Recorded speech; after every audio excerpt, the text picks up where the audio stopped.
Right now, in cities you have visited and forgotten, there are crows that have not forgotten you. They know your face. They know whether to be afraid of you, or curious, or to scream. And here is the part most people don't believe. They have taught their children. In 2006, a biologist at the University of Washington put on a rubber mask, walked into a parking lot, and captured 7 wild crows. He didn't hurt them, he fed them, he let them go.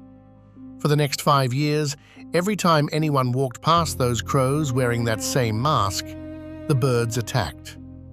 But the part that changed biology forever was this.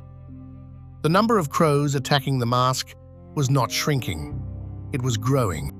Most people think of birds as simple, instinctive, forgetful, a creature that lives in the moment and then dies. But the crow is something else.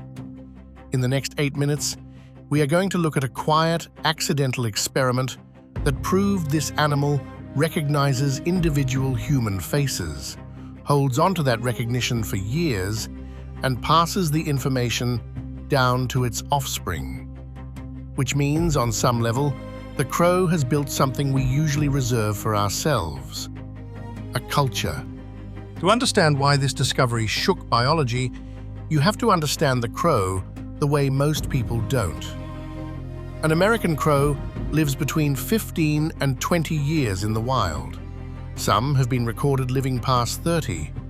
Its brain is small, about the size of a walnut, but it is packed more densely with neurons than almost any other animal on Earth.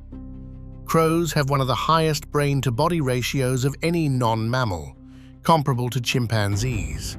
They make tools, they solve puzzles designed for primates. They recognize themselves in mirrors. They drop nuts on roads so cars will crack them open and then wait for traffic lights to turn red before retrieving them. But until 2006, nobody had asked the simpler question: can a crow recognize a specific human being? The biologist who decided to find out was John Marzluff. He had been studying crows in Seattle for over a decade. He had watched them learn the routes of garbage trucks. He had watched them attack the same window cleaner who had once swatted at them. He had a suspicion. But to test it, he needed something the crows had never seen before. Something they could not confuse with anyone else. He needed a face that didn't exist. In the spring of 2006, on the campus of the University of Washington, Marzluff and his team designed 2 rubber masks. One looked aggressive, heavy brow, set jaw, something deliberately unsettling. They called it the dangerous face. The other was a generic, peaceful expression. They called it the neutral face. Marzluff put on the dangerous mask, walked into a field, and captured 7 crows in nets. He banded their legs. He weighed them. He released them, unhurt. Then he took the mask off. In the weeks that followed, his team began walking the same paths across campus, this time wearing the dangerous mask. Every time they appeared, the crows reacted. They scolded, they mobbed, they dove at the head of the masked human, screaming a specific alarm call that crows use only for predators. Then, they wore the neutral mask. The crows ignored them. The conclusion was almost impossible to argue with. The crows had not learned to fear a person. They had learned to fear a face. But that's only half the story. Because what happened over the next 5 years is what changed everything. When Marzluff and his team kept testing the masks year after year, they expected one of 2 outcomes.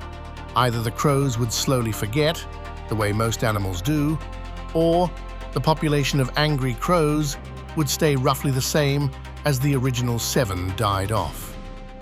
Neither happened. By 2008, the number of crows reacting to the dangerous mask had doubled. By 2010, it had grown nearly 5-fold.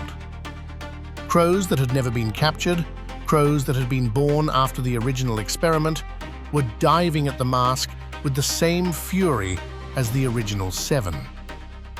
Marzluff's team published the results in the journal Animal Behavior in 2010. A follow-up study, led by his student Heather Cornell, appeared in 2012 in Proceedings of the Royal Society. The conclusion was uncomfortable. The crows were teaching each other. Parents were teaching chicks. Adults were teaching juveniles. Strangers were teaching neighbors. The information, "This face is dangerous, this face is not," was traveling horizontally and vertically through the population, the same way information travels in human societies.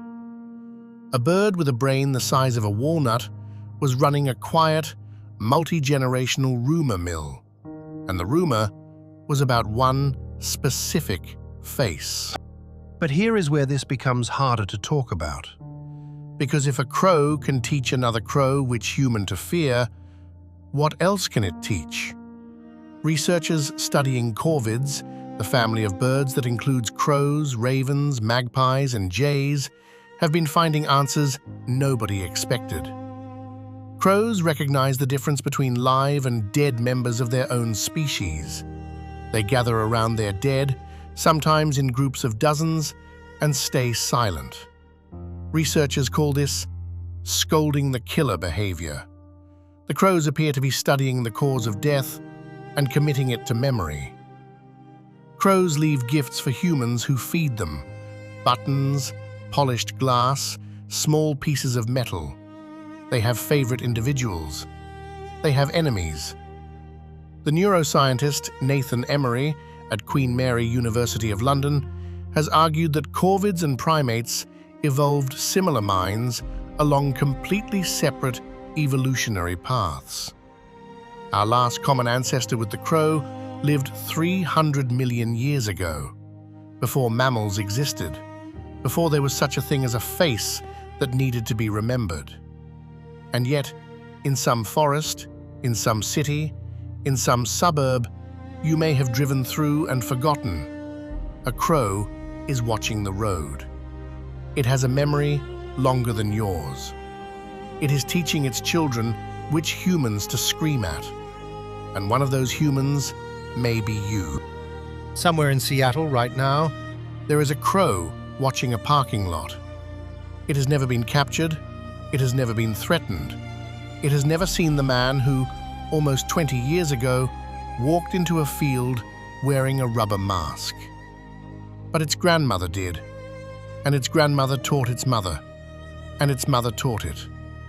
Across 3 generations, in a brain the size of a walnut, one human face has been preserved as a warning. We thought memory was something we invented. We thought culture was something we owned. But there are creatures on this planet who remember us better than we remember them. And one of them is watching the sidewalk right now.